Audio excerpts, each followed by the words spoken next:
G'day everybody, Mark Neugebauer here. Welcome to Faith, Culture, Politics in Australia, and wherever you might be tuning in from, whichever platform you might be watching or listening on via audio. Please give us a thumbs up or a subscribe or a follow, and if you feel compelled, also there will be a link to buy me a coffee as well.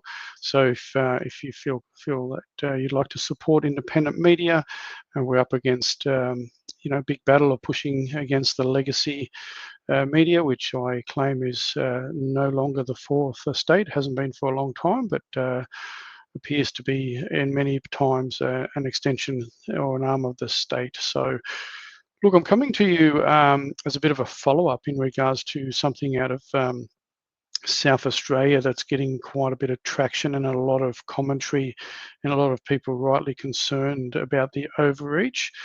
So I did talk into it in a recent podcast about Sarah Game had done a speech in the South Australian Parliament, and I shared this the other day, and this was in relation to the Malinowskis government passing the Emergency Management Miscellaneous Amendment Bill without much any opposition really, and Sarah Game, one of the only people that was speaking against it.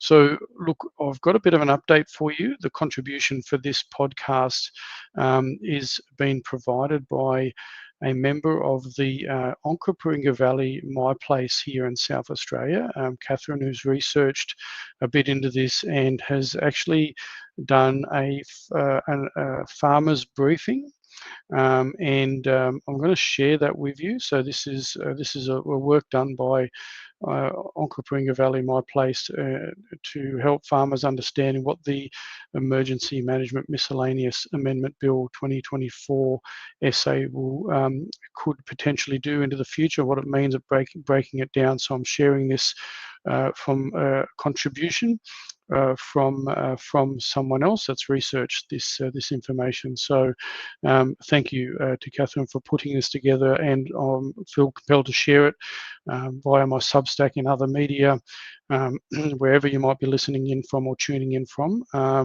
just want people to be fully aware of this, and allow it to form debate, conversations, and obviously further discussions. So I'm going to go through this correspondence that was sent through, which has already been uploaded onto my Substack, but I wanted to report on it because I do feel it's important and it needs to know. So I've just linked that speech from Sarah Game there in the Parliament, but let's get into the information provided from sort of research. So let's go through this together.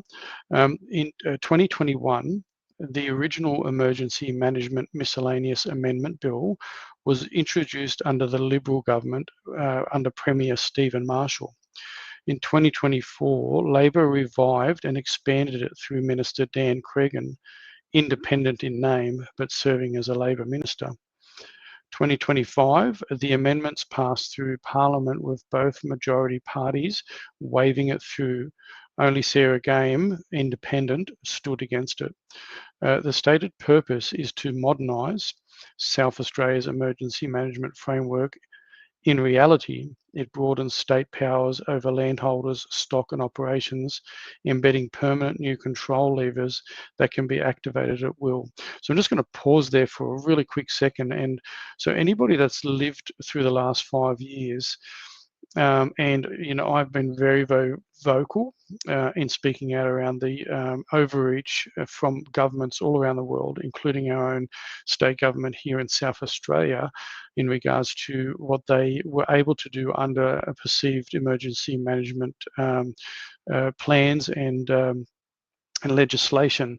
So it's very fresh in the minds of many people, and it'll be very interesting to see whether we get a lot of compliance from South Australians going forward if they do want to pull something like that again, because a lot of people believe there was definitely a lot of overreach, and this is what happens when people are busy with their lives, paying their mortgages, under stress, housing, the whole lot, A lot of these things just get pushed through legislation. Once we vote on our government, people kind of put their head down again and become apathetic to the whole process of what happens in Parliament. But ultimately, this is what happens behind the scenes: is they pass legislation, they vote on it, especially when you've got majority governments and not many people, not many independent senators and politicians holding governments to account that have a majority, voting, and people say that's a mandate.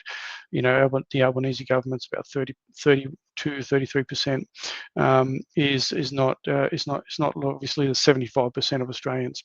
It's just where our preferences work. But anyway, I digress. It's having lived through it, last 5 years of COVID, having been terminated myself for choosing not to receive a medical procedure, and then all the other things that come about from the last 5 years. I'm very cautious about any additional powers that the government gives themselves to be able to, put controls in place to do these far-ranging powers, which we'll go through a little bit further now. So I'll keep reading now for you and go through this a bit further.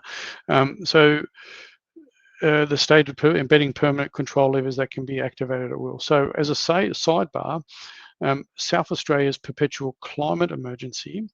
In September 2019, SA Parliament became the first in Australia to declare a climate emergency. That declaration has never been revoked. Under this bill, the new state of alert powers can be layered over the standing climate emergency, meaning SA effectively lives in a permanent emergency state. Farmers could face restrictions, surveillance, or compliance orders without any specific disaster, simply because climate change is treated as an ongoing crisis. Again, for those that have been following me for a while on other platforms, through my Substack, through South Australian Focus, I've spoken into it quite heavily many times in regards to the declared climate emergency here in South Australia and the impact that could have into the future, based on the overreach that's been displayed in the past in regards to emergency powers. So people can go through my Substack.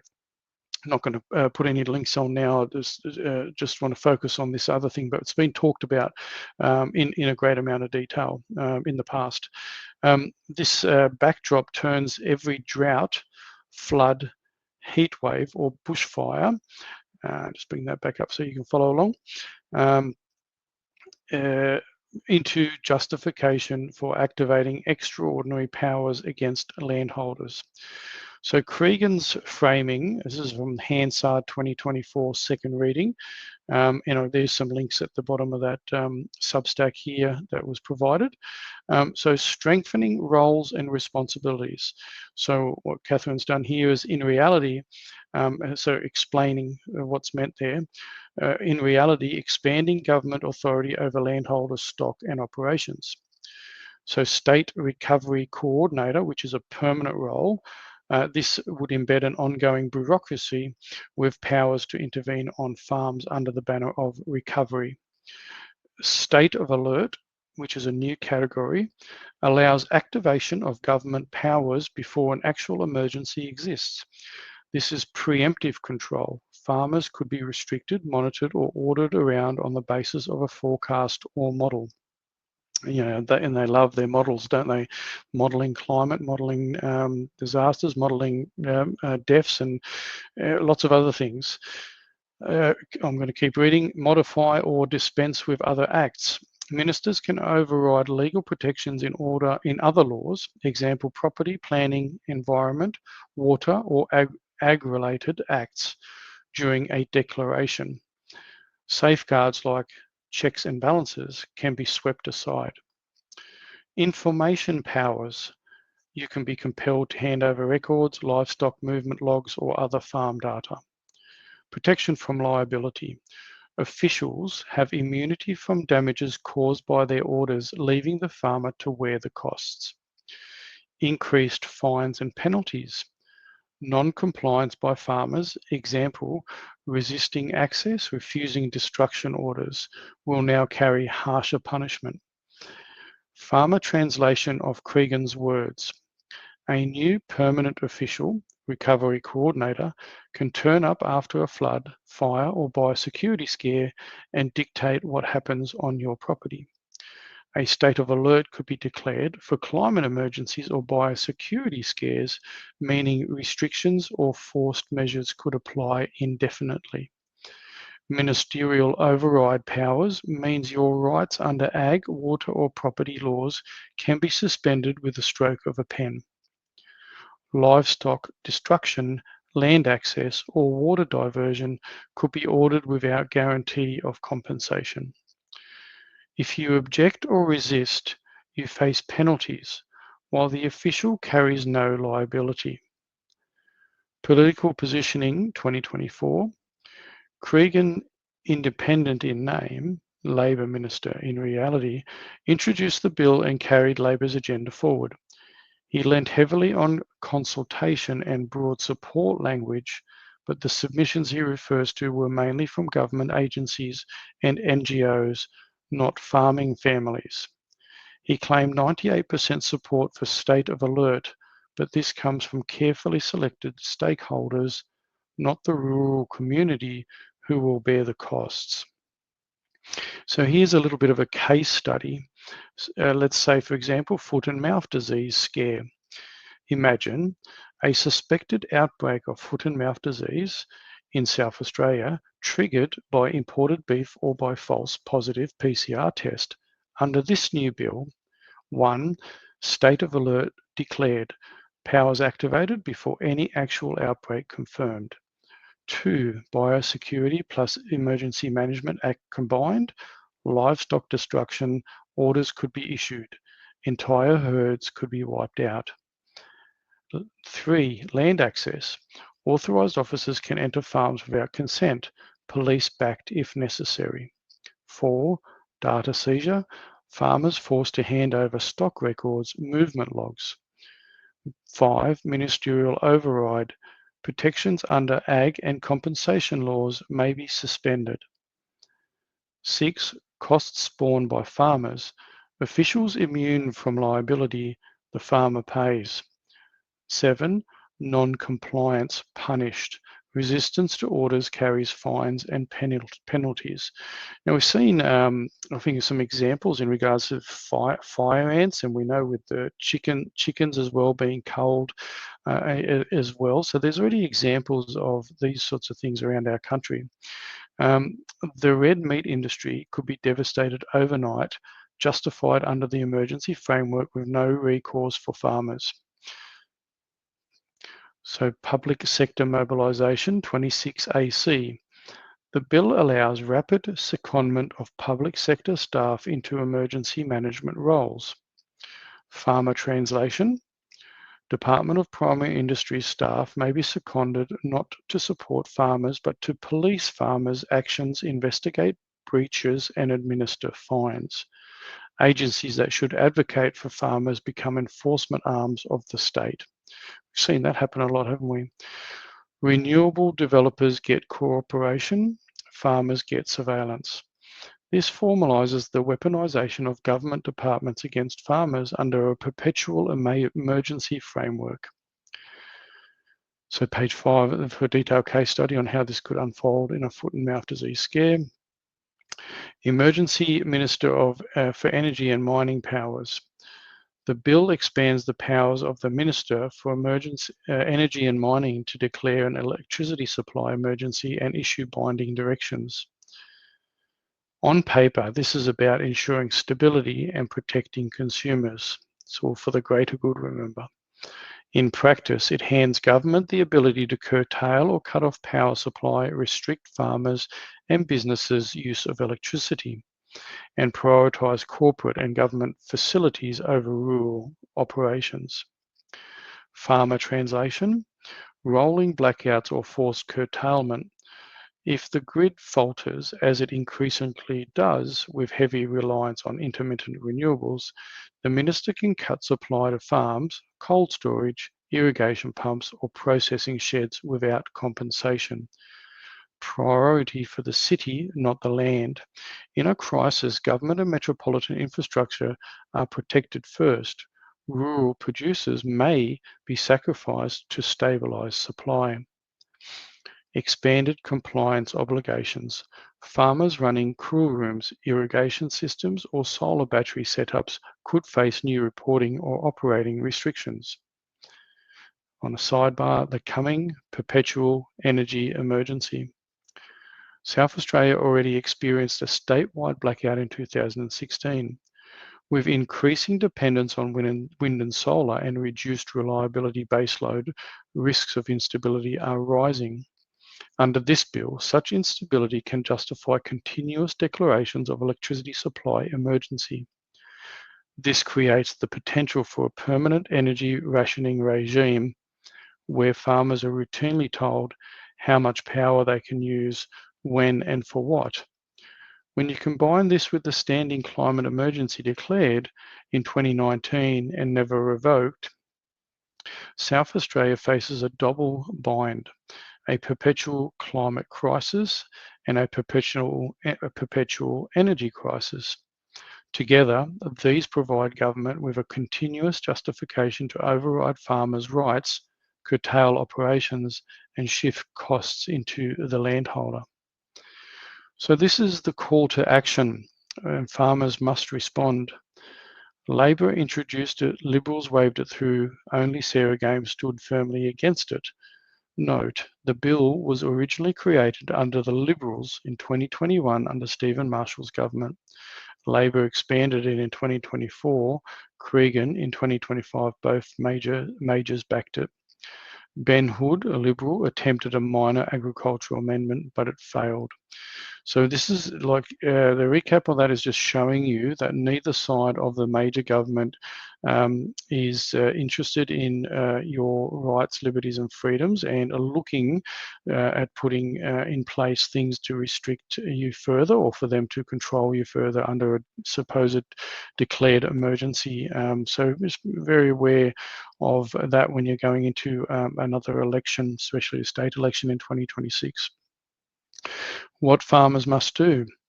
Demand answers. Why did the Liberals help wave through a bill that targets their own farming base? Confront local MPs with the real-world consequences of property rights, livestock, water and livelihoods. Now, I caveat that is that we've always got to look at doing things peacefully, respectfully, always. Otherwise, we've seen that the media can turn things, the councils and state parliamentarians obviously can say that they feel intimidated. So we always have to look at ways that we can do this as responsible as possible when we confront our members of parliament about these things, regardless of how frustrated we might feel. Build awareness. This is not disaster planning. It is the legal architecture of control, and I'd say for the future. Spread the word. Neighbours, local councils, producer groups must see the detail. Insist on proper representation. Parliament must serve farmers, not strip their rights under the cover of perpetual emergencies. This bill cannot be read in isolation. It must be understood alongside the 2019 Climate Emergency Declaration, which was never revoked, and the looming instability of South Australia's renewable heavy grid. Together, these create the conditions for perpetual emergency powers, enabling government to act against farmers, landholders, and rural communities at will. And then there's some links there as well in the Substack, but full credit obviously goes to Cathryn from the Onkaparinga Valley My Place group, who's done the extensive research on that. But you can see more on the Substack. We've shared it with this the same Substack that this video will be uploaded to, as well as on all my other platforms. Obviously, you'll be able to see that. So, look, this is really just it's an awareness raising. It's to help make you aware and for you to discern yourself about where you want to go and what you what you will do in regards to this, like do your own research, talk to people, to others about what this could mean for you. This is freely shared, purely shared for information for people to be aware, but there's a lot of commentators talking about this now at the moment, and who are rightly concerned about the powers and the overreach this could give to our government here in South Australia. But we're seeing this kind of playing out in every state in our nation. So it's being forewarned, forearmed, and just looking at ways that you can kind of take action and open up the discussion and for further debate and challenging the federal government on these things, and in particular the opposition, who obviously assisted in getting this bill through. So come 2026 here in South Australia in March, there will be a lot of people, rightly I hope, questioning whether they should put their vote against a Labor government that wants to continue to put in further controls over the lives of South Australians, and an opposition Liberal Party that seems to be in lockstep on some of these decisions. So, look, it's really just making you aware, be aware, and yeah, good luck out there. So all the best. I'm going to play another little tune on the way out. I've been playing from a playlist from Holy Grooves, and a bit of blues, Christian blues, and good luck out there. Hope to see you again soon with another update. All right. God bless Australia. God bless South Australia, and God bless you. All the best.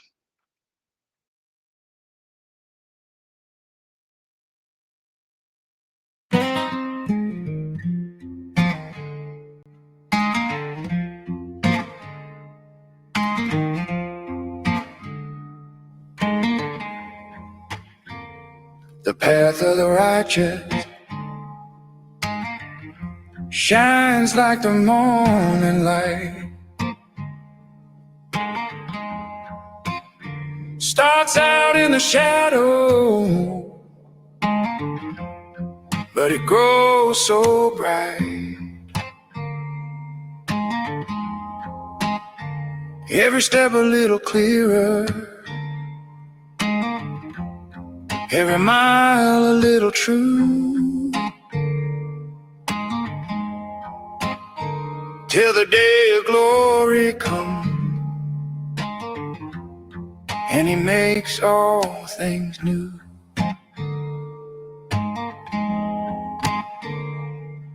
Walk on, child of the King. The light will rise, the night will fade. Hold fast to His every word, and your path will be heaven made.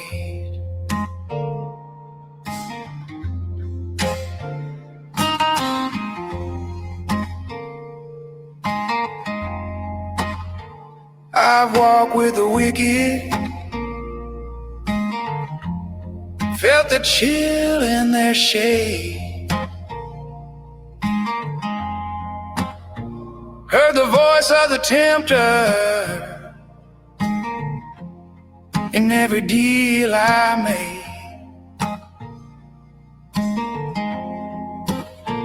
But the Lord lit a lantern, set it right in my hand. Now I follow that fire to the promised land. Don't you turn to the left, don't you swerve to the right. Keep your eyes on the Savior through the darkest night. Walk on, child of the King. The light will rise, the night will fade. Hold fast to His every word, your path will be heaven made.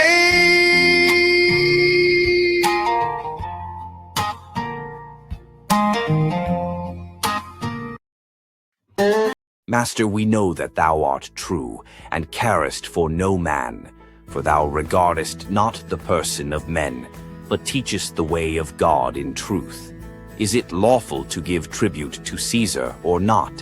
Shall we give, or shall we not give? Why tempt ye me, bringing me a penny, that I may see it? Whose is this image and superscription? Caesar's.